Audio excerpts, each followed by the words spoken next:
এক নম্বর রিজন বলেছে যে সিঙ্গেল বেঞ্চ যে বলেছিল করাপশন হয়েছে, সেখানে করাপশনের কোনো প্রমাণ এখানে দেখাতে পারেনি কেউ।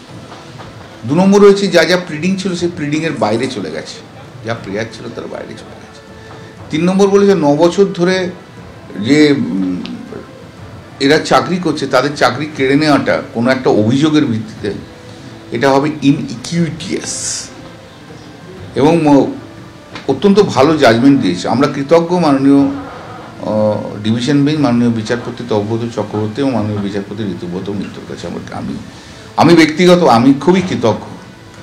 যেখানে পশ্চিমবাংলায় যখন একটা ট্রেন্ড চলছে যে চাকরি খেয়ে নেওয়া, সিলেকশন প্রসেসকে ডিস্টার্ব করে দেওয়া, সেই মুহূর্তে দাঁড়িয়ে পশ্চিমবাংলায় কলকাতা হাইকোর্টের ডিভিশন বেঞ্চ একটা অন্য নিঃশ্বাস নিয়ে চলে এলো এবং সেটা অত্যন্ত ভালো হলো। এবং আরেকটা জিনিস হচ্ছে, কোনো জজের যদি পলিটিক্যাল এজেন্ডা থাকে, যেমন অভিজিৎ গঙ্গোপাধ্যায় ছিলেন মাননীয় বিচারপতি, সেই পলিটিক্যাল এজেন্ডা নিয়ে যখন তিনি তখন বিচার করেন তখন বিচার ব্যবস্থায় ফল্টি হয়ে যায়, সেটা দেখাই যাচ্ছে, আজকে সেটা দেখা যাচ্ছে এবং ফল্টি হয়েছে।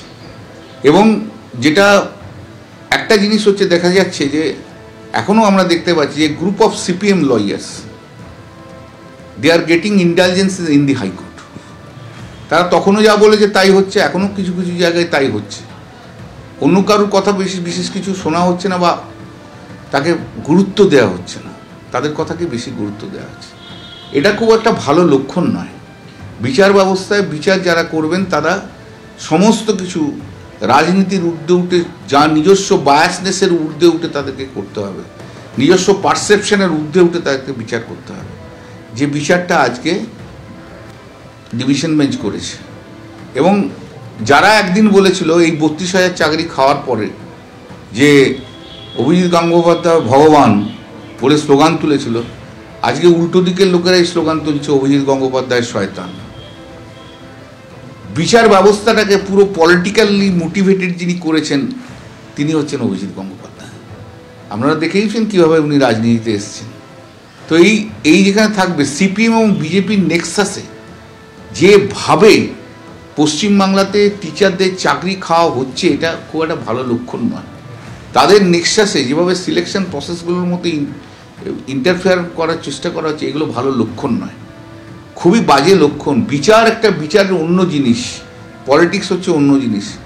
জজ জজিয়তি করুক, জজ রাজনীতি করা যেন না করে। জজ রাজনীতি করলে খুব মুশকিল আছে।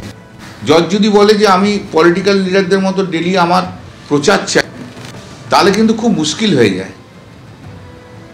জজের কাজ প্রচার চাওয়া নয়, জজের কাজ হচ্ছে বিচার করা, এবং সেই বিচার করার কাজটা খুব কঠিন কাজ। It's not a very easy work to do. কয়েকটা প্রশ্ন তো উঠছেই স্বাভাবিকভাবে। প্রথম হচ্ছে দুর্নীতি, তৃণমূল নেতাদের মন্ত্রীদের গ্রেফতার করা, দ্বিতীয়ত সিবিআই তদন্ত, তৃতীয়ত অভিজিৎ গাঙ্গুলি। আজকের রায় কি মনে করছেন সবগুলোই ভুল প্রমাণিত? আপনি যে প্রথমটা বললেন, প্রথমটা যে বা দ্বিতীয়টার সঙ্গে এই রায়ের কোনো সংযোগ নেই। যে গ্রেপ্তার হয়েছে, যার বিচার হচ্ছে, সে গ্রেপ্তার হচ্ছে, বিচার হবে, তার জন্য কোনো অসুবিধা নেই, তাতে কোনো। সেকেন্ডটা বললেন সিবিআইয়ের তদন্ত হেন তেন, তার সঙ্গে এর কোনো সম্পর্ক নেই। সম্পর্কটা হচ্ছে এই 32,000 চাকরিতে কোনো করাপশান হয়েছে কিনা, সেই করাপশান কেউ প্রমাণিত করতে পারেনি। শুধু অভিজিৎ গাঙ্গুলি শুধু বলে গেছিলেন করাপশান। আরে করাপশানটাকে প্রুভ করতে হবে, সেটাই তো আজকের জাজমেন্টে। কে বলেছে করাপ্টেড? ওনার নিজের পারসেপশনে করাপশান বললে তো হবে না, এইটাই ওনার ভুল। ওটাই উনি পলিটিক্যাল ভিন্ডিকটিভ নিয়ে পলিটিক্যাল মোটিভ নিয়ে উনি এটা করেছিলেন, সেটাই ভুল। যদি কেউ করে এরকম পলিটিক্যাল ভিন্ডিকটিভ অ্যাটিটিউড নিয়ে শুধু সিপিএমের লোকগুলোকে দেখার জন্য যদি কোনো কেউ করে, তাহলে সে কিন্তু অন্যায় করবে। এবিপি আনন্দ, এগিয়ে থাকে, এগিয়ে রাখে।